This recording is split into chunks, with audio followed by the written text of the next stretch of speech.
आगे बढ़ते हैं। यदि तुम देह को अलग करके अपने चित्त स्वरूप में शांत होकर स्थित हो जाओ, मतलब कि जो आपका स्वरूप है, जैसे कि एक क्ले है, क्ले में नॉन स्टॉप कुछ ना कुछ चेंजेस होते रहते हैं। हल्का सा भी प्रेशर बढ़ेगा, आपके हाथ में है तो उस क्ले की जो फॉर्म है वो बदल जाएगी, चेंज हो जाएगी। इस चेंज को मौत बोलते हैं और इसी चेंज को बर्थ बोलते हैं। यही डेथ है, यही बर्थ है, दोनों अलग अलग नहीं है। जैसे ही उस फॉर्म में माइनर सा भी चेंज आया तो जो फॉर्म थी वो मर गई और एक नई फॉर्म पैदा हो गई। ये दोनों चीजें साथ साथ हुई है। जिस टाइम पे, जिस फ्रैक्शन ऑफ सेकंड में एक फॉर्म मर रही है, एक दूसरी फॉर्म पैदा हो रही है। इसको बोलते हैं लाइफ एंड डेथ। तो अगर आप उन फॉर्म्स को देखोगे तो आपको डेथ नजर आएगी, बर्थ नजर आएगा। लेकिन अगर क्ले को देखोगे तो वहां पर क्या कोई बर्थ हो रहा है, कोई डेथ हो रही है? नहीं हो रहा। ये तरीका है शांत रहने का, और दूसरा कोई रास्ता नहीं है। चित्त स्वरूप में शांत होकर स्थित हो जाओ, इसका मतलब क्या है? चित्त स्वरूप मतलब क्या? Sound of silence. इसका लोग क्या मतलब निकालेंगे, आप क्या मतलब निकालोगे इसका? कुछ मत करो, बैठ जाओ शांति से और साउंड ऑफ साइलेंस को सुनते रहो, स्थित हो जाओ। उससे क्या होगा? यही तो गलती लोगों ने करी है पास्ट में। तो इसका मतलब क्या है कि अपने चित्त स्वरूप में शांत होकर के स्थित हो जाओ? इसका मतलब कुछ मत करो। वो क्या राजा जनक को ये बोल रहे हैं कि अपना राजपाट छोड़ दो, आओ आकर के मेरे साथ में बैठो मेरी गुफा में, और आओ बैठ करके सुनो ये साउंड ऑफ साइलेंस को? स्थित हो जाओ का मतलब, जिसको बोलते हैं स्थित प्रज्ञ, स्थित होना, किसी भी चीज में स्थित होना। फिजिकली आप किसी भी चीज में स्थित नहीं हो सकते, क्योंकि फिजिकली सब कुछ बदल रहा है। आप स्थित कैसे होगे? स्थित वहीं हो सकते हो ना जो चीज स्थित है, वहीं पर तो स्थित हो सकते हो। स्थित मतलब टिकना, स्थित मतलब वो जिसको हिलाया ना जा सके, वो जिसको बदला ना जा सके, वो कहाँ हो सकता है? फीलिंग्स में स्थित हो सकते हो। फीलिंग्स एक जैसी आपकी रह सकते हैं, कभी कोशिश करके देखना। अच्छी फीलिंग के बाद बुरी फीलिंग आ जाती है, बुरी के बाद फिर अच्छी आ जाती है। कभी सब कुछ ही बुरा लगने लग जाता है, कभी सब कुछ ही अच्छा लगने लग जाता है, कभी मूड अच्छा हो जाता है, कभी बुरा हो जाता है। इमोशंस में स्थित होने की कोशिश करो कि किसी इंसान के साथ में अच्छा ही रहना है, उसके बारे में अच्छा ही सोचना है, उसके साथ बना के ही रखनी है। नहीं हो सकता, लड़ाई झगड़ा भी होगा। फीलिंग में हम स्थित नहीं हो सकते। इमोशंस में, बॉडी को स्थित करो, हेल्थ में स्थित होकर दिखाओ कि मैं हेल्दी रहूं। इससे बड़ा कोई ट्रैप नहीं है। रह के दिखाओ हेल्दी, इम्पॉसिबल। बहुत सारी चीज़ें आपके हाथ में नहीं। अभी मेरे यहाँ पे मच्छर बैठा हुआ था, पता नहीं क्या था उस मच्छर के अंदर और क्या अंदर गया है, उसकी वजह से क्या होने वाला है, हू नोज़। थॉट्स में स्थित होकर के दिखाओ कि आपके माइंड में हमेशा एक ही थॉट बना रहे, भगवान भगवान भगवान भगवान, कोई भी नाम पकड़ लो, बस वही थॉट बना रहे। इम्पॉसिबल। राम नाम आप जप रहे हो, सामने एकदम से कोई ऐसा आदमी आया जिससे आप नफरत करते हो, जिसको आप पसंद नहीं करते हो, तो उसका नाम आएगा, राम का नाम आएगा, उसका ही आएगा, और आना भी चाहिए। तो स्थित कैसे होते हैं? स्थित सिर्फ वहाँ हो सकते हैं जो स्थित हो। और इस पूरी दुनिया में स्थित है क्या? सब कुछ तो पैदा हो रहा है, मर रहा है, यानी कि बदल रहा है। चेंज को ही बर्थ और डेथ बोलते हैं, ये कोई अलग नहीं है। स्थित सिर्फ आप वहाँ पर हो सकते हो जो स्थित है, और सिर्फ उस लेवल पे हो सकते हो जहाँ पर स्थित होना पॉसिबल है। तो बॉडी के लेवल पे पॉसिबल नहीं है, फीलिंग्स के लेवल पे पॉसिबल नहीं है, थॉट्स के लेवल पे पॉसिबल नहीं है। तो कहाँ पॉसिबल है? अंडरस्टैंडिंग, वहाँ पर स्थित हो सकते हैं। मैं हूँ, इसमें कोई डाउट है? कोई इस पे क्वेश्चन मार्क लगा सकता है? ये नहीं कि मैं हिंदू हूँ, मैं मुस्लिम हूँ, मैं अच्छा हूँ, मैं बुरा हूँ, ये नहीं बोल रहा। मैं हूँ। क्या कोई भी आदमी आकर के ये बोल सकता है कि मैं नहीं हूँ? अगर वो बोल रहा है कि मैं नहीं हूँ तो उससे पूछो कौन बोल रहा है कि मैं नहीं हूँ? जो है वही तो बोलेगा ना मैं नहीं हूँ। ये क्या है? एक समझ है। मैं हूं, इसमें कोई डाउट नहीं है। ये जो मैं हूं है, इसी को कॉन्शियसनेस बोलते हैं। इस मैं हूं के साथ में आप बहुत सारी चीजें जोड़ देते हो, उसको संसार बोलते हैं। मैं लंबा हूं, मैं छोटा हूं, मैं अच्छा हूं, मैं बुरा हूं, मैं लड़का हूं, मैं लड़की हूं, मैं इंडियन हूं, मैं पाकिस्तानी हूं, सारे कॉन्फ्लिक्ट्स वहीं पर है। मैं हूं में कहीं कोई कॉन्फ्लिक्ट नहीं है। तो ये क्या है? ये एक समझ है, मैं हूं। इस समझ को बदलने का कोई तरीका नहीं है, इट इज़ कॉन्क्लूसिव। तो यहाँ पर आप स्थित हो गए, चलो यहाँ पर तो कोई डाउट नहीं है कि मैं हूं, इस पर मैं कभी भी क्वेश्चन मार्क नहीं लगा सकता। जो आपको दिख रहा है वहाँ पर आप एक क्वेश्चन मार्क लगा सकते हो, क्योंकि जो दिख रहा है उसको किसी और इंस्ट्रूमेंट से देखो तो कुछ अलग दिखने लग जाएगा। लेकिन आप चाहे किसी भी इंस्ट्रूमेंट से देखो, आप इस पर क्वेश्चन मार्क नहीं लगा सकते कि मैं देख रहा हूँ। और जो दिख रहा है उसका भी कोई ना कोई तो मटेरियल कॉज है ना, तभी तो दिख रहा है ना। कैसे दिखेगा? चाहे वो सटल है, क्रॉस है, व्हाटएवर इट इज, कुछ ना कुछ तो है ना। तो वहाँ से इंक्वायरी कर करके आप यहाँ तक पहुँचे कि जो भी कुछ दिख रहा है और जो देख रहा है, उन दोनों का जो कॉज है, यानी कि जो मटेरियल है, जो सोर्स है, वो एक ही है। तो साउंड ऑफ साइलेंस है। स्थित आप वहीं हो सकते हो जो स्थित है। तो सिर्फ यही स्थित है, और क्या स्थित है बताओ? तो अगर हमको ये समझ आ गया तो क्या होगा कि मैं उसको सुनने वाला नहीं हूँ, मैं वो ही हूँ। अब मुझे किसी से अलग होना नहीं है, अलग ही हूँ। जैसे अगर एक बेसिक सी चीज़ को आप टटोलोगे कि जो भी हमारी ज़िंदगी में दुख है वो क्यों होता है, वो होता है क्योंकि आप कहीं ना कहीं जा करके जुड़ते हो अपने माइंड के लेवल पे, आप कुछ और बन जाते हो। दुखी कौन होता है? एक बाप दुखी होता है, बेटा दुखी होता है, पति दुखी होता है, पत्नी दुखी होती है, दोस्त दुखी होता है। ये सब क्या है? वो जो किसी न किसी से जुड़ा हुआ है। आदमी दुखी होता है क्या? औरत दुखी होती है क्या? नहीं होते। बाप दुखी हो रहा है, बाप के दुखी होने से क्या आदमी दुखी हो रहा है? नहीं हो रहा है। इन रियलिटी वो नहीं जुड़े हुए हैं, लेकिन हमें लग रहा है कि वो जुड़े हुए हैं, इस वजह से हम दुखी हो रहे हैं।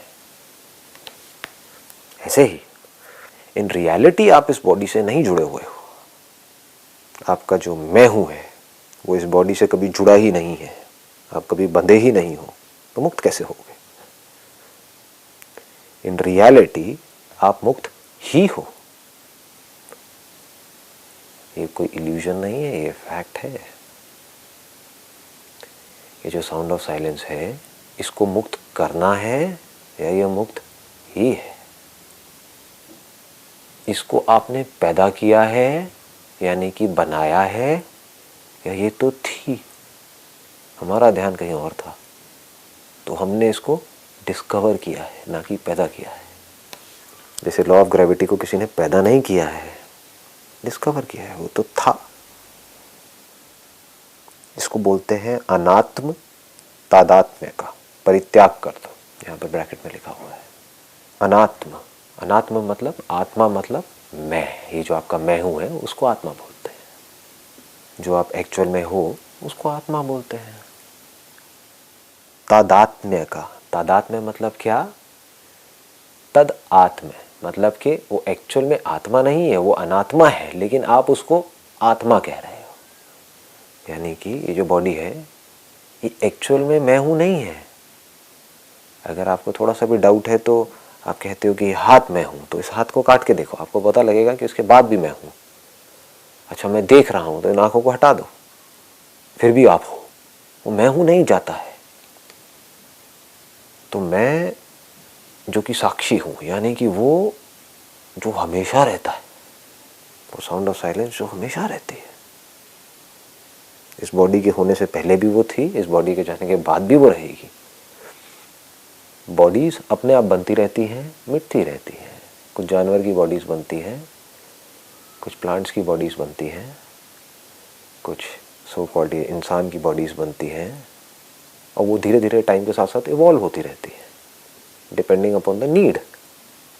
उस वक्त क्या नीड है उसके हिसाब से चेंजेस आते रहते हैं।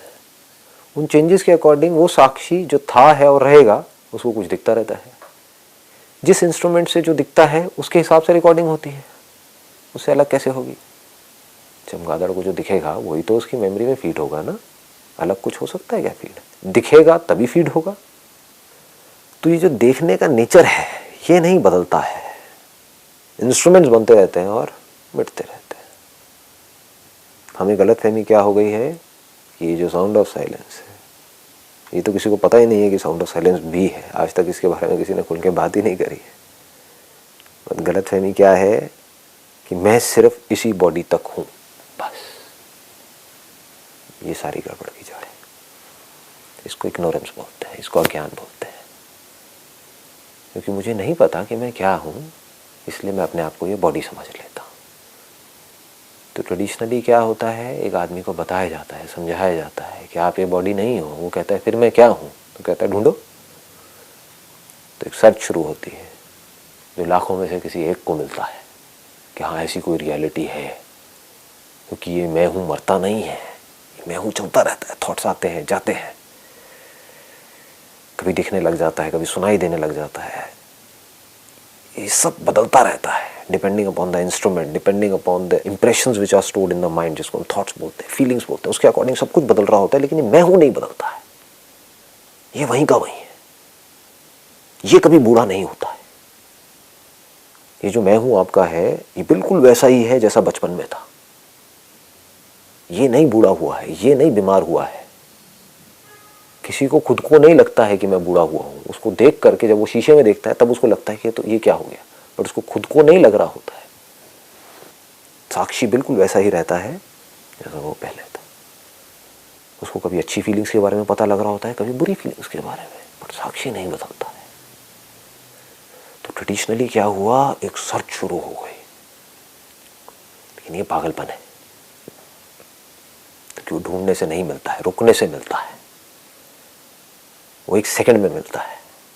जो जानता है अगर उसने कहा तो काम हो गया। हमको एक ऐसी रियलिटी को ढूंढना होगा, देखना होगा जो ना बदल रही हो, बिल्कुल इस मैं हूं की तरह, जो एक्चुअल में साक्षी हो। तो अगर वो रियलिटी किसी को मिल जाए, जिसको साउंड ऑफ साइलेंस बोलते हैं, तो उसको देख करके इस पूरी की पूरी गुत्थी को सुलझा सकता है। उसको ये समझने में देर नहीं लगेगी कि जो मेरा मैं हूं है वो साउंड ऑफ साइलेंस पर टिका हुआ है। ये sound of silence he consciousness है। सत चित आनंद, ये तीनों अलग अलग नहीं है। सत इज चित एंड चित इज सत।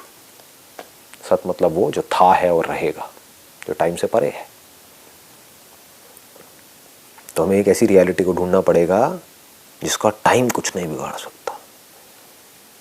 टाइम फॉर्म्स का तो बिगाड़ सकता है, फॉर्मलेस का क्या बिगाड़ेगा? उसको तो मार सकता है जो पैदा हुआ हो। फॉर्म पैदा हुई है, उसको तो मार सकता है, टाइम मारेगा ही। फॉर्मलेस को कैसे मारेगा? तो ऐसी रियलिटी को ढूंढना होगा जो सबसे अनटच्ड हो, जिस बॉडी से जुड़ी ही ना हो। ये साउंड ऑफ साइलेंस ना तो आपकी बॉडी से जुड़ी है, ना इस बॉडी से जुड़ी है, ना किसी भी बॉडी से जुड़ी है। ये सबके साथ एक भी है और सबसे अलग भी है ना? कमाल की चीज़। हमारा माइंड कैसे सोचता है, या तो मैं उसके साथ हूँ या उससे अलग हूँ, इसके अलावा कुछ सोच ही नहीं सकते। इसके लिए क्या करना होगा, अपने आप को देह से अलग करके अपने चित्त स्वरूप में शांत होकर स्थित हो जाओ। यानी कि अपनी बुद्धि को स्थित कर दो, अपनी समझ को अपने चित्त स्वरूप में लगा दो। आपकी समझ यहाँ से नहीं हिलनी चाहिए। जैसे पहले लोगों की समझ थी कि जो धरती है वो फ्लैट है, आज जो समझ है वो ये है कि धरती गोल है। ये समझ हिली नहीं है, इतने साल हो गए अभी तक हिली नहीं है ये समझ। कोई हिला भी नहीं सकता इसको, जब तक कि इसके अगेंस्ट में कोई तगड़ा प्रूफ नहीं आ जाता है, तब तक ये समझ हिल नहीं सकती है। इसको हिलाने का कोई तरीका नहीं। इसको स्थित प्रज्ञा बोलते हैं। प्रज्ञ मतलब पर, यह मतलब कि पर ज्ञान। पर मतलब सुप्रीम नॉलेज। क्योंकि बाकी नॉलेज हिल सकती है। आज धरती को गोल बोल रहे हैं, कल कुछ और भी बोल सकते हैं। कल को ये भी बोल सकते हैं कि जो धरती है ये कॉन्शियसनेस में है, ये देखने वाले के अंदर है, बाहर एक्चुअल में कहीं कोई धरती है ही नहीं। बोल सकते हैं, व्हाई नॉट। अगर आपको एक ऐसे बैक्टीरिया की, ऐसी वायरस की बॉडी मिल जाए कि आप धरती के आर पार जा सको, तो कहाँ है धरती? तो क्या धरती एक्चुअल में है या नहीं है? तो साइंस जैसे जैसे इवॉल्व होगी, आज जो भी कुछ बोल रही है उसको कॉन्ट्रडिक्ट कर देगी आने वाले टाइम में, करेगी ही, क्योंकि इस क्रिएशन के बारे में आप कुछ नहीं कह सकते। जैसी स्टैंड पॉइंट बदलेगा, पॉइंट ऑफ व्यू बदलेगा, रियलिटी बदल जाएगी। It is just a point of view, you can not say anything about this creation. अपने चित्त स्वरूप में शांत होकर स्थित हो जाओ, यानी कि अपनी समझ आपकी इसमें स्थित हो जाए। अब क्या डर है? अब चाहे मैं इश्क करूं खुल करके, क्या डर है? अगर मैं साउंड ऑफ साइलेंस हूं तो, अगर मैं ये बॉडी हूं तो बहुत डर है भाई, क्योंकि बॉडी को बड़ा दुख होगा। जिससे आप प्यार करोगे उसी की वजह से दुख होगा, बट दुख किसको होगा? खुशी किसको होगी? बॉडी को। जो प्लेजर है वो बॉडी का है, पेन है वो बॉडी का है। ब्रेन के थ्रू पता लग रहा है, पता किसको लग रहा है? मुझे लग रहा है। जिसको पता लग रहा है वो मुक्त है। जो भी पता लग रहा है लगता रहे, उसे पर क्या पड़ रहा है। लड़ोगे तो खुल के लड़ोगे, पूरी पावर के साथ, बिना किसी रिग्रेट के, बिना किसी डर के। चाहे वो बॉडी मरती है, चाहे ये बॉडी मरती है, क्या फर्क पड़ता है, क्योंकि पहले ही मरे हुए हैं। बॉडी जिंदा है कहाँ? जो जिंदा है उसको मारने का कोई तरीका नहीं है। जिंदा क्या है? मैं हूं, वही तो जिंदा है। साक्षी जिंदा है। साक्षी को मारने का कोई तरीका नहीं है। साउंड ऑफ साइलेंस को मारने का कोई तरीका नहीं है। बॉडीज को बचाने का कोई तरीका नहीं है। लेकिन उसके बाद भी अगर आप कुछ गलत कर रहे हो किसी के साथ में, तो इसका मतलब अभी आपको पूरा खेल समझ नहीं आया है और जल्दी से सुन करके कुछ गलत उल्टे सीधे काम कर रहे हो कि अच्छा जब कोई फर्क ही नहीं पड़ता है तो कुछ भी करो। तो इसका मतलब आपको ये नहीं समझ आया है कि जो इंस्ट्रूमेंट्स हैं ये किसके बने हैं, इसका मटेरियल कॉज क्या है, किस में ये सब कुछ है, किस में ये स्थित रहता है, इसका सबस्ट्रेटम क्या है। साउंड ऑफ साइलेंस ही तो है, क्योंकि किसी भी बदलाव के होने के लिए, उसके होने के लिए कुछ ऐसा होना चाहिए जो ना बदल रहा हो। एक बदलती हुई मूवी के होने के लिए एक स्क्रीन होनी चाहिए जो खुद ना बदल रही हो। तो क्या जो स्क्रीन पे बदल रहा है वो स्क्रीन से अलग है? क्या लहरें पानी से अलग है? जितनी भी लहरें उठ रही हैं समुद्र में, क्या वो पानी से अलग है? उसी पानी की बनी है। बुलबुले उसी पानी के बने हैं। तो जब आपको ये समझ आ जाएगा अच्छे से, तो आप चाह करके भी कभी किसी के साथ में गलत नहीं कर पाओगे। लेकिन अगर सबके भले के लिए आपको कुछ का गलत करना भी पड़े तो आप पीछे भी नहीं हटोगे। तो वायलेंस में भी आप शांत रहो, वायलेंट से वायलेंट सिचुएशन में भी आप शांत रहो, प्यार में यानी कि किसी से जुड़ने में भी आप शांत रहो और बिल्कुल फियरलेस रहो। जुड़ना है जुड़ गए, अलग होने में भी आप शांत रहो। जब कंडीशंस बदलेगी तो अलग होना ही होना है, उसमें भी आप शांत रहो। वो सिर्फ तभी रह सकते हो जब आप शांत हो। अगर आप शांत नहीं हो तो शांत होने का कोई तरीका नहीं है। तो मैं एक्चुअल में कौन हूं? मैं एक्चुअल में शांत हूं, मैं एक्चुअल में मुक्त हूं, मैं एक्चुअल में सुखी हूं। तो सुखी होना नहीं है, शांत होना नहीं है, बंधन मुक्त होना नहीं है, क्योंकि अगर बंधन है तो मुक्त होने का कोई तरीका नहीं है। मैं एक्चुअल में बंधन मुक्त हूं, मैं एक्चुअल में अनटच्ड हूं। मुझे इनफाइनाइट होना नहीं है, मैं एक्चुअल में इनफाइनाइट हूं। तो मुझे आनंद चाहिए नहीं है। जो इनफाइनाइट है वो आनंद में है, जो फाइनाइट है वो दुखी है। जो इनफाइनाइट है वो फियरलेस है, जो फाइनाइट है वो डर में जी रहा है। अगर ये समझ आ गया कि मैं ही साउंड ऑफ साइलेंस हूं, तो कुछ करने को रहा ही नहीं। इसको स्थित होना बोलते हैं। तो आप लोगों को क्या करना होगा? धीरे धीरे, सच तो अब आपके सामने है, ढूंढना नहीं है, कहीं जाना नहीं है, कुछ करना नहीं है, सिर्फ समझना है। आराम से टिक करके बैठना है, सुनना है और समझते चले जाना है। और जो समझ रहे हो उसको देखते रहना है। खुद देख लोगे तो वो पक्का हो जाएगा। जो मैंने कहा, अगर खुद भी उस सच को देख लिया, ये सच है कि चाहे आंखें हों चाहे ना हो, आपका मैं हूं नहीं मरता है। आंखों के थ्रू जो भी रिकॉर्ड किया है, चाहे आप उसको देख रहे हो चाहे नहीं देख रहे हो, मैं हूं नहीं मरता है। या तो वो मैं हूं किसी साउंड को पकड़ लेता है कानों के थ्रू, या कानों के थ्रू जो भी साउंड अंदर पड़ी हुई है उसकी रिकॉर्डिंग को पकड़ लेता है। अंदर ही अंदर कोई वर्ड्स बोलने लग जाता है और उसकी इमेजेस आ जाती है जिसको थॉट्स बोलते हैं। लेकिन जिस वक्त ये पूरा खेल भी नहीं चल रहा होता है, कुछ नहीं हो रहा होता है, तब भी आप होते हो। गहरी नींद में जब आपने सब कुछ छोड़ दिया होता है, तब भी आप होते हो। अगर कोई ज़ोर से आवाज़ लगाए तो आप उठ जाते हो। इसका मतलब आप थे, आप कॉन्शियस थे, अनकॉन्शियस तो नहीं थे। लेकिन ऐसा भी हो सकता है कि आप गहरी नींद में हो और किसी ने आवाज़ लगाई और आप नहीं उठे। जैसे बोलते हैं कि कोई कोमा में है या आपको एनेस्थीसिया दिया हुआ है, तब क्या होता है?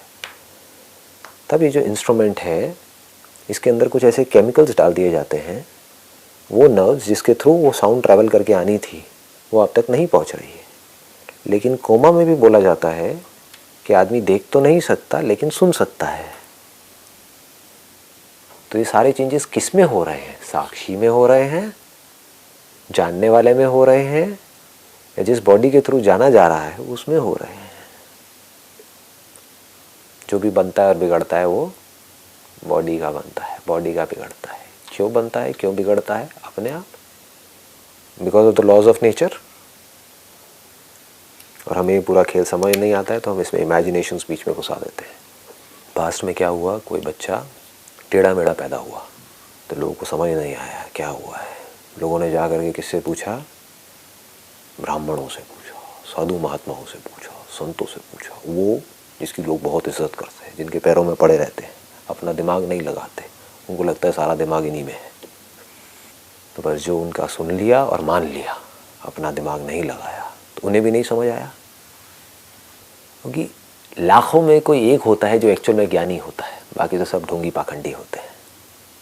चोगा पहन लेने से कोई ज्ञानी नहीं हो जाता है, कोई ऋषि नहीं हो जाता है अपने आप को ऋषि बोलने से। सामने वाले को नहीं पता कि वो पंडित है, ढोंगी है, पाखंडी है या एक्चुअल में ज्ञानी है। तो उसके पास लोग गए कि क्या हुआ, मेरा जो बेटा है ये ऐसा क्यों पैदा हुआ, मैंने ऐसा क्या किया था, मैंने ऐसे कौन से कर्म करे थे? नहीं नहीं, ये तुम्हारे कर्म नहीं है, इसने कुछ पिछले जन्मों में बुरे कर्म करे थे जिसकी वजह से बच्चा टेढ़ा मेढ़ा पैदा हुआ है। लोगों ने मान लिया। तो ऐसा ऐसा इतना कचरा भर चुका है लोगों के दिमाग में कि जो मैं बोल रहा हूँ, I am not too sure उसमें से कितना आपको समझ आ रहा होगा और कितना नहीं आ रहा होगा। पिछला जन्म, अगला जन्म, मेरे पुराने कर्म, कौन है ये मैं? ये पूछता ही नहीं है। किसके कर्म? साक्षी के। उसने तो कोई कर्म किया ही नहीं। किसके कर्म? बॉडी के। बॉडी की क्या करती है? बेचारी इनोसेंट है, जैसी बॉडी मिल गई उसके हिसाब से चल रही है। बॉडी की क्या करती है? तो उस वक्त लोगों को समझ नहीं आया तो कहानियाँ बन गई। लोग इन कहानियों में जी रहे हैं, मज़ा ही कहानियों में आता है। सच किसको चाहिए? तो कहानियाँ क्या है कि आपने ज़रूर पिछले जन्म में कोई बुरे कर्म किए होंगे, इसलिए आपको ऐसा परिवार मिला, इसलिए आप गरीब घर में पैदा हुए हो। आपके साथ जो भी कुछ गलत हो रहा है, क्यों हो रहा है? समझ तो किसी को आ नहीं रहा क्यों हो रहा है। कोई ना खुद समझने में इतना दिमाग लगाना चाहता है, ना किसी को समझाने में। उसको खुद समझ आएगा तब किसी को समझाएगा ना। हाँ, तो क्या कहा? ये सारे पुराना कर्मों का खेल है। बुरे कर्म किए होंगे, अब कुछ अच्छे कर्म करो तो अगला जन्म अच्छा होगा। खत्म, पीछा छुड़ा लिया। बेवकूफ़ों से अपना पीछा छुड़ाने का बेस्ट तरीका है, अगर कोई ज्ञानी भी है तो। कोई बेवकूफ़ होगा ज्ञानी जो जा करके लोगों को समझाने बैठेगा इस पूरे प्रोसेस को, और वो जानता भी होगा तो सामने से बेकार के सवाल आएंगे तो क्या कहेगा? हाँ यही है, तू है ही पापी, मैं पुण्य आत्मा हूँ, पड़ा रहे यहाँ पर मेरे पैरों में, जो मैं कह रहा हूँ चुपचाप करता रहे, चढ़ावा चढ़ा दे। पीछा छूटा उन बेवकूफ़ों से, ये होता है। जबकि आज क्या है? आज अगर आप किसी के पास जाओगे, वो टेढ़ा मेढ़ा क्यों पैदा हुआ है? ये उस बच्चे के कर्म है या उसके माँ बाप के कर्म है? क्योंकि उसके माँ बाप ने उसको पोलियो की खुराक नहीं दी बचपन में, इसलिए उस बच्चे को पोलियो हो गया है, इसलिए उसकी बॉडी टेढ़ी हो गई है। तो किसका बुरा कर्म है? उस बच्चे का बुरा कर्म है या माँ बाप का बुरा कर्म है? ऑब्वियसली माँ बाप का बुरा कर्म है। अगर माँ बाप को नहीं पता होता या वो दवाई नहीं होती और वो नहीं देते तो वो नहीं होता। बट आज दवाई है, टीवी में उन्होंने देखा कि पोलियो की खुराक देनी होती है बच्चे को पैदा होते ही, फिर भी उन्होंने नहीं दी कि क्या फ़र्क पड़ता है, और उनके बच्चे को पोलियो हो गया। अब साधु जी क्या कह रहे हैं, महात्मा जी क्या कह रहे हैं कि इसने कुछ बुरे कर्म किए होंगे, इसने नहीं करे हैं, इसके माँ बाप ने करे। ये सच है, which nobody can question. Truth is simple, it is straightforward, without any stories, without any further questioning. जो है जैसा है उसको देख लेना, ये सच है। ठीक है जी, wish you all the very best.